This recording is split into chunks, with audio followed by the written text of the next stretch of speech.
ఓం నమో వెంకటేశాయ. ఆధ్యాత్మిక విశేషాలకు స్వాగతం. ముందుగా ప్రధానాంశాలు. తిరుమలలో కొనసాగుతున్న భక్తుల రద్దీ. శ్రీవారి దర్శనానికి టీటీడీ విస్తృత ఏర్పాట్లు.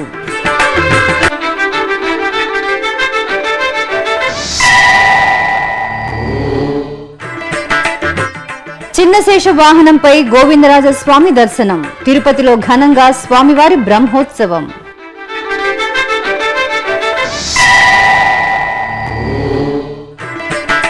కోలాహలంగా తిరుపతి గంగ జాతర.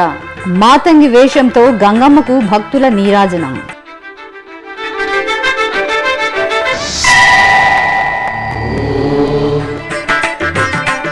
తిరుమలలో సద్గురు త్యాగరాజస్వామి జయంతి మహోత్సవం. అద్భుతంగా సాగిన పంచరత్న కీర్తనల గోష్ఠిగానం. తిరుమలలో భక్తుల రద్దీ కొనసాగుతోంది. వేసవి సెలవులు కావడంతో భక్తులు పెద్ద ఎత్తున తిరుమలకు తరలివస్తున్నారు. దీనికి తోడు వారాంతం కావడంతో తిరుమలకు వచ్చే భక్తుల సంఖ్య బాగా పెరిగింది. దీంతో వచ్చిన భక్తులందరికీ సులభంగా శ్రీవారి దర్శనం కల్పించేందుకు తిరుమల తిరుపతి దేవస్థానములు తగిన చర్యలు తీసుకుంటోంది. తిరుమల భక్తజన సంద్రంగా మారింది. శ్రీవారి దర్శనార్థం తరలివచ్చిన వేలాది మంది భక్తులతో సప్తగిరులు కిటకిటలాడుతున్నాయి. వారాంతం, అందులోనూ వేసవి సెలవులు కలిసి రావడంతో దేశం నలుమూలల నుంచి భక్తులు అశేషంగా తిరుమలకు తరలి వస్తున్నారు. దీంతో వైకుంఠం క్యూ కాంప్లెక్స్ లోని కంపార్ట్మెంట్లన్నీ నిండిపోయి క్యూ లైన్లు బయటకు వచ్చాయి. అలాగే దివ్య దర్శనం క్యూ లైన్లు ఎంబీసీ వరకు వ్యాపించాయి. దీంతో అన్నప్రసాదం విభాగం సిబ్బంది, శ్రీవారి సేవకులు ఎప్పటికప్పుడు క్యూ లైన్లోని భక్తులకు అన్నప్రసాదాలు అందిస్తున్నారు. సాంబారన్నం, పెరుగన్నం, మజ్జిగ, మంచినీరు అందిస్తున్నారు. మరోపక్క సులభంగా శ్రీవారి దర్శనం కలిగేలా యుద్ధ ప్రాతిపదికన టీటీడీ యంత్రాంగం శ్రమిస్తోంది. ఈ రద్దీని ముందుగానే ఊహించిన టీటీడీ ఈవో డాక్టర్ సాంబశివరావు తగిన చర్యలు తీసుకునే విధంగా అధికార యంత్రాంగాన్ని అప్రమత్తం చేశారు. శని, ఆదివారాలు కూడా కలిసి రావడంతో భక్తజనం పెద్ద ఎత్తున తిరుమలకు చేరుకున్నారు. ఈ నేపథ్యంలో శనివారం మొత్తం 88,443 మంది భక్తులు శ్రీవారి దర్శనం చేసుకున్నారు. ఇదే రద్దీ ఆదివారం కూడా కొనసాగుతుందని టీటీడీ వేసిన అంచనా నిజమైంది. ఆదివారం కూడా కొండ కిటకిటలాడుతూనే ఉంది. దీంతో టీటీడీ ఈవో డాక్టర్ సాంబశివరావు ఆలయంలోనే ఉండి క్యూ లైన్లను పరిశీలిస్తూ భక్తులకు సులభంగా శ్రీవారి దర్శనం కలిగేలా అధికార యంత్రాంగాన్ని ఎప్పటికప్పుడు అప్రమత్తం చేశారు. ఆలయంలో వెండి వాకిలి నుంచి బంగారు వాకిలి దాకా ఉన్న క్యూ లైన్లను ఆయన పర్యవేక్షించారు. అలాగే ధ్వజస్తంభం వద్దనే ఉండి భక్తులను ఆలయంలోకి వదులుతున్న తీరును పరిశీలించారు. టీటీడీ తీసుకున్న ముందు జాగ్రత్త చర్యల కారణంగా భక్తులు సులభంగా శ్రీవారి దర్శనం చేసుకోగలుగుతున్నారు. ఆధ్యాత్మిక రాజధాని తిరుపతిలోని ప్రసిద్ధ శ్రీ గోవిందరాజస్వామి వారి ఆలయంలో బ్రహ్మోత్సవాల్లో భాగంగా స్వామివారి చిన్నశేష వాహన సేవ రమణీయంగా జరిగింది. ఆదివారం ఉదయం చిన్నశేష వాహనంపై స్వామివారిని కొలువు తీర్చారు. ఆ తరువాత మేళతాళాలు, మంగళవాయిద్యాల మధ్య వాహన మండపం నుంచి బయలుదేరిన చిన్నశేష వాహన సేవలో భక్తులు అశేషంగా పాల్గొన్నారు. అడుగడుగునా కర్పూర నీరాజనాలు సమర్పించారు. అనంతరం ఆలయ 4 మాడ వీధుల్లో స్వామివారి చిన్నశేష వాహన సేవ సాగింది.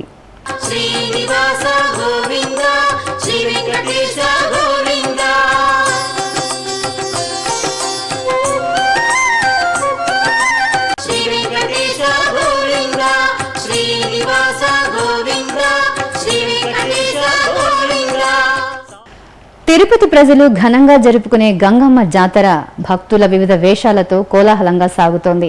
రోజుకో వేషంలో భక్తులు అమ్మవారిని దర్శించుకుని మొక్కులు చెల్లించుకుంటున్నారు.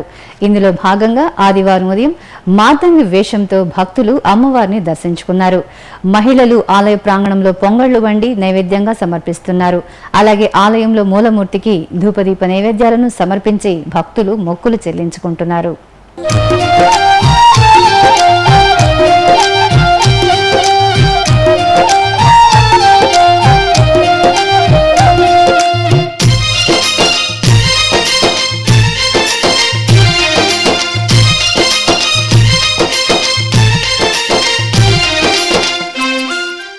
తిరుమలలోని పాప వినాశ మార్గంలో కళ్యాణ వేదికపై శనివారం సాయంత్రం శ్రీ త్యాగరాజ స్వామి వారి పంచరత్న కీర్తనల గోష్ఠిగానం ఘనంగా జరిగింది. సద్గురు త్యాగరాజ స్వామి వారి 249వ జయంతి మహోత్సవాన్ని పురస్కరించుకుని తిరుమల తిరుపతి దేవస్థానములు శ్రీ వెంకటేశ్వర సంగీత నృత్య కళాశాల ఆధ్వర్యంలో వాగ్గేయకార వైభవం పేరుతో సుమారు 400 మంది కళాకారులతో నిర్వహించిన ఈ గోష్ఠిగానం ఆద్యంతం అద్భుతంగా జరిగింది. ఈ కార్యక్రమంలో TTD chairman doctor Chadaravada Krishnamurthy, EO doctor Sambasivarao తదితరులు పాల్గొన్నారు.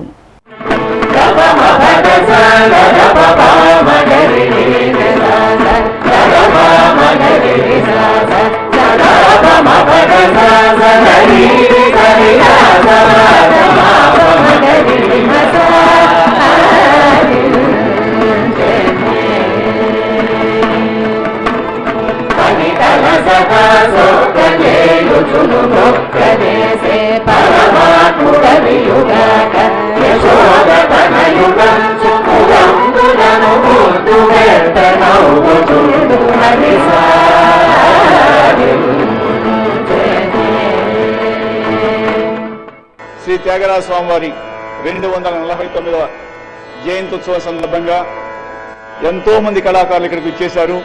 వారంతా కూడా చాలా అద్భుతంగా పంచరత్న కృతులని ఆలాపించారు. వారందరికీ కూడా తిరుమల తిరుపతి దేవస్థానం నుంచి ధన్యవాదాలు. మరి 250వ జయంత్యుత్సవం సందర్భంగా త్యాగరాజ స్వామివారు వెంకటేశ్వర స్వామి మీద రాసిన 2 కీర్తనలు తెరతీయగరాదే, మరొకటి కూడా వచ్చే సంవత్సరం నుంచి 7 కొండల మీద 7 కృతులు ఉండే విధంగా మనం ప్లాన్ చేద్దాము. అదేవిధంగా 250 జయంత్యుత్సవాల సందర్భంగా వచ్చే సంవత్సరంలో ఈ కృతులన్నిటికీ కూడా మరింత ప్రాచుర్యం చెందే విధంగా అనేక కార్యక్రమాలు మనం చేపట్టడానికి టీటీడీ ముందుకు వస్తుందని చెప్పేసి మీ అందరికీ తెలియజేస్తున్నాను. ఓం నమో వెంకటేశాయ. ఓం నమో వెంకటేశాయ. తిరుమల తిరుపతి దేవస్థానం చేస్తున్నటువంటి మహత్తరమైనటువంటి కార్యక్రమం ఇది. ఇలాంటి కార్యక్రమాలు ప్రతిదినం చేయాలని, మనకున్నటువంటి సంపద, వేదాల్లో నుంచి వచ్చినటువంటి సంపద, ఆ సంపదను కాపాడి భావితరాల వాళ్ళకి భగవంతుని మీద ఉన్నటువంటి నమ్మకాన్ని మనం ఇంకా కూడా అందించాల్సినటువంటి అవసరం, యువతకు అందించాల్సినటువంటి అవసరం ఉందన్నటువంటి మాటని ఈ సందర్భంగా ఉచ్చేసినటువంటి భక్త కోటికంతా కూడా నేను హృదయపూర్వకంగా మనవి చేస్తున్నాను. మీ అందరికీ తోడుగా ఉండి ఈ సంపదను కాపాడే విషయంలో మా యువ గారు చెప్పినట్టు సర్వదా తిరుమల తిరుపతి దేవస్థానం మీతో కలిసి పనిచేస్తుందన్నటువంటి మాటను కూడా హృదయపూర్వకంగా ఈ సందర్భంగా మనవి చేస్తున్నాను. ఓం నమో శ్రీనివాసాయ. తిరుమల శ్రీవారిని తెలుగు రాష్ట్రాల హైకోర్టు ప్రధాన న్యాయమూర్తి జస్టిస్ దిలీప్ బి బోసాలే కుటుంబ సమేతంగా ఆదివారం ఉదయం స్వామివారిని దర్శించుకున్నారు. ఆలయం వద్ద జస్టిస్ బోసాలేకు టీటీడీఓ డాక్టర్ సాంబశివరావు స్వాగతం పలికి దర్శన ఏర్పాట్లు చేశారు. దర్శనానంతరం రంగనాయక మండపంలో వేదాశీర్వచనం, తీర్థ ప్రసాదాన్ని అందజేశారు.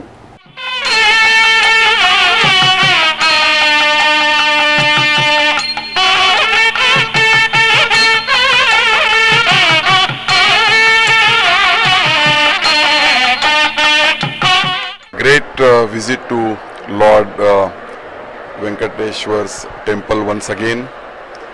This is the place which I would like to come again and again with my family members, and I wish not only my family members but all people in this state a great year to come. Thank you.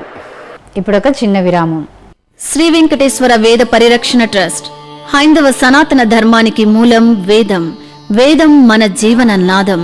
శ్రీవారి ఆశీస్సులతో తిరుమల తిరుపతి దేవస్థానములు శ్రీ వెంకటేశ్వర వేద పరిరక్షణ ట్రస్టును ఏర్పాటు చేసి వేద పరిరక్షణకు కృషి చేస్తోంది. మన వైదిక సంప్రదాయాన్ని పరిరక్షించి పరివ్యాప్తి చేసే సంకల్పంతో ఏర్పాటు చేసిన ఈ శ్రీ వెంకటేశ్వర వేద పరిరక్షణ ట్రస్టులో భాగస్వాములయ్యే అవకాశాన్ని పొందండి. శ్రీవారి అనుగ్రహాన్ని పొందండి.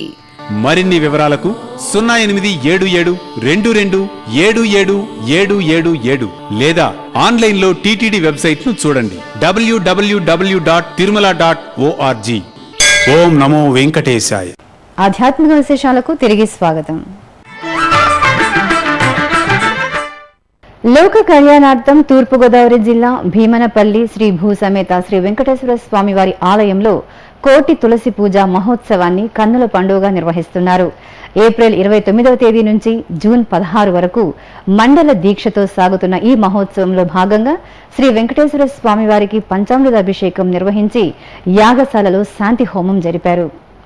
చిత్తూరు సమీపంలోని తేనెబండ శ్రీ ముత్యాలమ్మ ఆలయం భక్తులతో కలకల్లాడుతోంది. ఏటా వైశాఖ మాసంలో అమ్మవారికి విశేష పూజలను ఘనంగా నిర్వహించడం ఆనవాయితీ.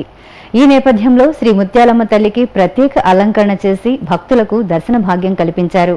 పరిసర ప్రాంతాల నుంచి భక్తులు విశేషంగా తరలివచ్చి అమ్మవారి సన్నిధిలో పొంగళ్లు వండి నివేదన చేశారు. ఆ తర్వాత ఒడిబియ్యంతో సారె సమర్పించి ఆలయ ప్రాంగణంలోని నాగులకట్ట వద్ద ప్రత్యేక పూజలు నిర్వహించారు. సికింద్రాబాద్ చంద్రగిరి కాలనీలోని వేద భవన్లో శంకరాచార్య జయంతి మహోత్సవాలు ఘనంగా జరిగాయి.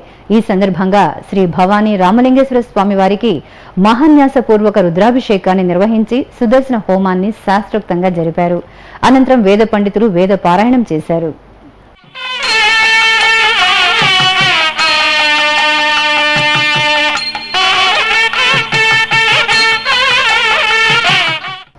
భగవద్ రామానుజాచార్యుల సహస్రాబ్ది ఉత్సవాలను పురస్కరించుకుని టీటీడీ ఆధ్వర్యంలో తెలుగు రాష్ట్రాల్లో పర్యటిస్తున్న రామానుజుల దివ్యదర్శన మహారథం అనంతపురం జిల్లాకు చేరుకుంది. ఈ సందర్భంగా రథంలోని శ్రీదేవి భూదేవి సమేత శ్రీ వెంకటేశ్వర స్వామి వారికి రామానుజాచార్యుల వారికి భక్తులు ప్రత్యేక పూజలు నిర్వహించి పునీతులయ్యారు. ఇక కర్నూలు జిల్లాకు చేరుకున్న తిరుమల తిరుపతి దేవస్థానం భగవద్ రామానుజాచార్యుల సహస్రాబ్ది దివ్య దర్శన రథానికి భక్తులు విశేష పూజలు నిర్వహించారు. స్వామి సేవలో తరించిన రామానుజాచార్యులను మనసారా కొలిచి భక్తి ప్రపత్తులతో సంకీర్తనాలాపన భజనలు చేస్తూ ఆధ్యాత్మిక పారవస్యంలో ఓలలాడారు. ఇప్పుడొక చిన్న విరామం.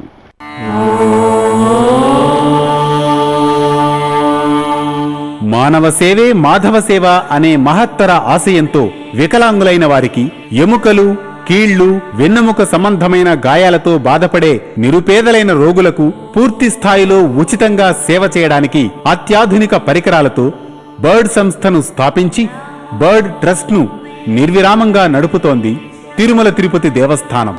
ఈ ట్రస్టులో మీరు పాలు పంచుకోండి. శ్రీ వెంకటేశ్వర స్వామివారి అనుగ్రహం పొందండి. Website ID www.tirumala.org. ఓం నమో వెంకటేశాయ. ఆధ్యాత్మిక విశేషాలకు తిరిగి స్వాగతం. చిత్తూరు జిల్లా పలమనేరులో గంగ జాతర ఘనంగా జరిగింది. ఈ సందర్భంగా అమ్మవారి శిరస్సును పురవీధుల్లో కోలాహలంగా ఊరేగించారు. భక్తులు ఇరువైపులా బారులు తీరి గంగమ్మ తల్లికి స్వాగతం పలికారు. దేవతామూర్తుల అలంకారంతో కళాకారుల నృత్యాలు, ఊరేగింపులు ప్రత్యేక ఆకర్షణగా నిలిచాయి. ముత్యాలు, డప్పు వాయిద్యాల నడుమ సందడిగా సాగిన అమ్మవారి శిరస్సును భక్తులు కనులారా దర్శించుకున్నారు. ఈ ఊరేగింపులో అమ్మవారికి భక్తులు కొబ్బరికాయలు సమర్పించే మొక్కును ప్రధానంగా చెప్పుకోవచ్చు. అమ్మవారు పురవీధిలో ఊరేగుతుండగా భక్తులు వారి వారి ఇళ్ల ముందు కొబ్బరికాయలు కొట్టి మొక్కులు తీర్చుకుంటారు. ఈ ఒక్కరోజే కొన్ని వేల కొబ్బరికాయలను అమ్మవారికి నివేదించడం విశేషం.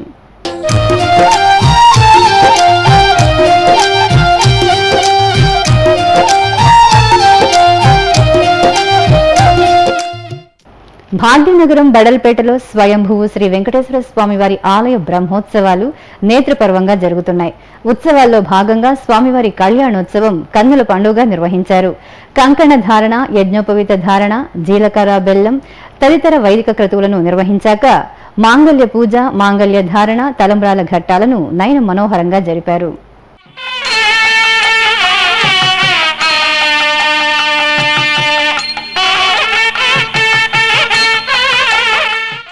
శ్రీకాకుళం జిల్లా గార మండలంలోని ప్రసిద్ధ శ్రీ కూర్మనాథుని దేవాలయంలో వార్షిక కళ్యాణోత్సవాలు ఘనంగా ప్రారంభమయ్యాయి. ఏటా వైశాఖ మాసంలో స్వామివారి వార్షిక కళ్యాణోత్సవాలను విశేషంగా నిర్వహించడం ఆనవాయితీ. ఈ సందర్భంగా వివిధ రకాల పుష్పాలతో ఆలయాన్ని సర్వాంగ సుందరంగా అలంకరించారు. ధ్వజస్తంభం వద్ద భక్తులు దీపాలు వెలిగించి శ్రీ కూర్మనాథ స్వామివారికి ప్రాణమిల్లారు.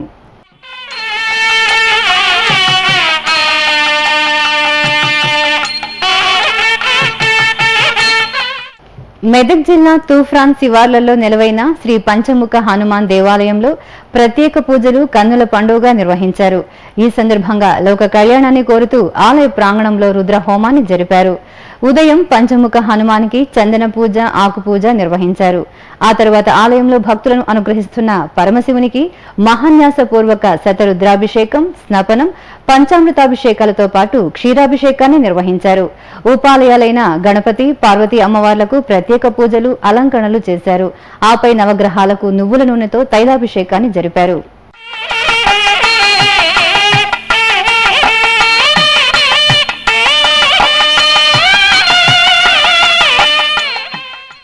అనంతపురం జిల్లా కదిరిలోని శ్రీ మరకత మహాలక్ష్మి దేవాలయంలో అమ్మవారి అనుగ్రహం కోసం లక్ష్మీదేవికి ప్రీతిపాత్రమైన సహస్ర కమల సహిత మహాలక్ష్మి హోమాన్ని భక్తి శ్రద్ధలతో నిర్వహించారు.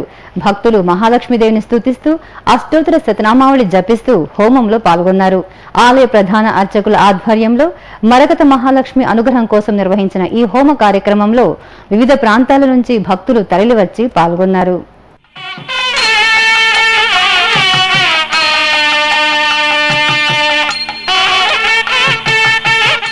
చిత్తూరు నగరంలో శ్రీ వాసవి కన్యకా పరమేశ్వరి అమ్మవారి జయంత్యుత్సవాలు వేడుకగా మొదలయ్యాయి. ఇందులో భాగంగా అమ్మవారికి విశేష అభిషేకాలను నిర్వహించి వెండి కవచంతో అలంకరించి హారతులను సమర్పించారు. సాయంత్రం వేళ అమ్మవారి ఉత్సవమూర్తిని శ్రీ మహాలక్ష్మిగా కొలువు తీర్చి లక్ష్మీ అష్టోత్తరాలు, శ్రీ వాసవి సహస్రనామార్చనతో కుంకుమార్చనను జరిపి మల్లెలతో అర్చించారు. భక్తులు అమ్మవారిని దర్శించుకుని ధన్యులయ్యారు.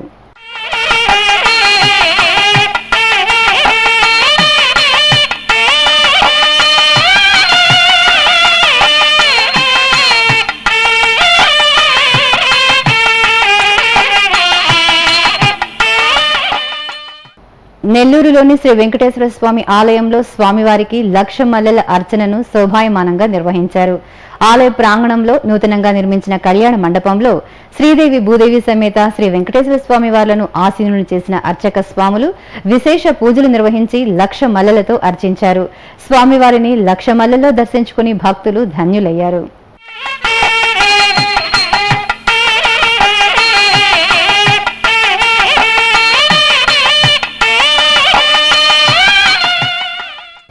ఆదిలాబాద్ లో నెలవైన శ్రీ లక్ష్మీ వెంకటేశ్వర స్వామి వారి 48వ తిరుకళ్యాణ బ్రహ్మోత్సవాలు వైభవంగా ప్రారంభమయ్యాయి.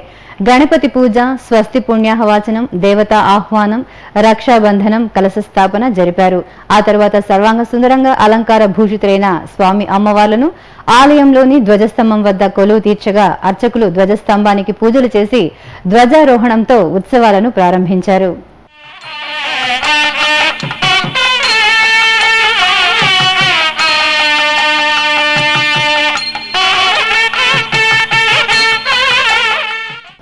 ఇక కర్ణాటక రాష్ట్రంలోని పలు ప్రాంతాల్లో ఆధ్యాత్మిక కార్యక్రమాలను భక్తులు భక్తిరస భరితంగా నిర్వహించారు.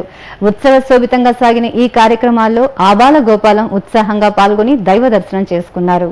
బెంగుళూరు మహాలక్ష్మీపురంలోని శ్రీ వాసవి కన్యకా పరమేశ్వరీదేవి ఆలయంలో అమ్మవారి జయంతి వేడుకలు వైభవంగా ప్రారంభమయ్యాయి. 3 రోజుల పాటు జరిగే ఈ ఉత్సవాల్లో భాగంగా వాసవీదేవికి భక్తులు క్షీరాభిషేకం నిర్వహించారు. క్షీర కలశాలను ఊరేగింపుగా తీసుకువచ్చి దేవి స్తోత్ర పారాయణం చేస్తూ అభిషేకం నిర్వహించారు. అనంతరం అర్చకులు శ్రీ వాసవీదేవిని ప్రత్యేక అలంకరణలో కొలువు తీర్చి మంగళహారతులు సమర్పించారు. బెంగుళూరు మల్లేశ్వరంలో శ్రీ గంగమ్మ తల్లి వార్షిక జాతర అంగరంగ వైభవంగా జరిగింది. ఏటా వైశాఖ మాసంలో ఎంతో వేడుకగా జరిగే ఈ ఉత్సవాల్లో భక్తులు అధిక సంఖ్యలో పాల్గొంటారు. ఈ సందర్భంగా గంగమ్మ తల్లి దర్శనానికి భక్తులు బారులు తీరారు. కోరిన కోరికలు తీర్చే చల్లని తల్లి ఆశీస్సులు అందుకున్న భక్తులు ఆపై జరిగిన అమ్మవారి గ్రామోత్సవంలో ఉల్లాసంగా పాల్గొన్నారు. వివిధ ప్రాంతాల్లో జరుగుతున్న సాంస్కృతిక కార్యక్రమాల సమాహారం కళా నీరాజనంలో వీక్షిద్దాం.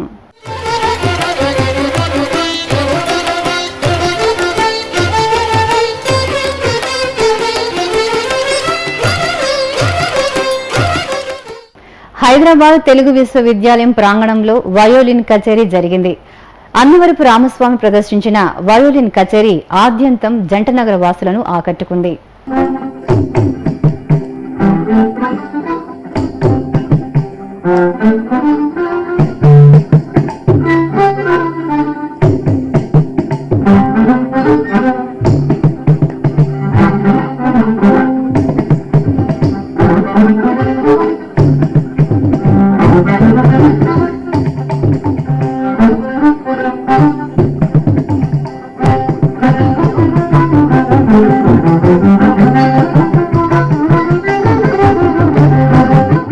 ప్రకాశం జిల్లా ఒంగోలు సంతపేటలోని వైకుంఠ మందిరంలో జగద్గురు ఆదిశంకరాచార్యుల సాహితీ మహాసభలు ఘనంగా ముగిశాయి. ఉత్సవాల్లో భాగంగా పలువురు వక్తలు ఆదిశంకరాచార్య విరచిత భజగోవిందం తదితర ఆధ్యాత్మిక రసామృతాల విశిష్టతను సవివరంగా తెలియజేశారు. ఎప్పుడైతే ధర్మానికి గ్లాని జరుగుతుందో ఆ యుగాల్లో నేను వచ్చి ఆ ధర్మాన్ని కాపాడుతానన్నాడు. ఈ యుగంలో కూడా ధర్మాన్ని కాపాడటానికి ఆది శంకరాచార్యులు ఒక అవతార రూపంలో వచ్చినటువంటి పరంజ్యోతి ఆది శంకరాచార్య. ఇక తిరుమలలో శ్రీవారి దర్శనం, గదుల ఖాళీలు, వాతావరణం తదితర విశేషాలను ఇప్పుడు తిరుమల సమాచారంలో తెలుసుకుందాం. ఇప్పటి వరకు 38,000 మంది భక్తులు శ్రీవారి దర్శనం చేసుకున్నారు. 47 కంపార్ట్మెంట్లలో భక్తులు శ్రీవారి దర్శనం కోసం వేచి ఉన్నారు. సర్వదర్శనానికి 12 గంటలు, దివ్య దర్శనానికి 8 గంటల సమయం పడుతోంది. ప్రత్యేక ప్రవేశ దర్శనం కొనసాగుతోంది. తిరుమలలో 123 గదులు ఖాళీగా ఉన్నాయి. అలిపిరి, శ్రీవారి మెట్టు మార్గాల్లో భక్తుల రాకపోకలు యథావిధిగా సాగుతున్నాయి. ఇక తిరుమల వాతావరణం గరిష్ట ఉష్ణోగ్రత 33 డిగ్రీల సెల్సియస్, కనిష్ట ఉష్ణోగ్రత 23 డిగ్రీల సెల్సియస్ గా నమోదైంది. ఆధ్యాత్మిక విశేషాలు ఇంతటితో సమాప్తం. తిరిగి రాత్రి 10 గంటలకు ప్రసారమయ్యే ఆధ్యాత్మిక విశేషాల్లో మళ్ళీ కలుసుకుందాం. ఓం నమో వెంకటేశాయ.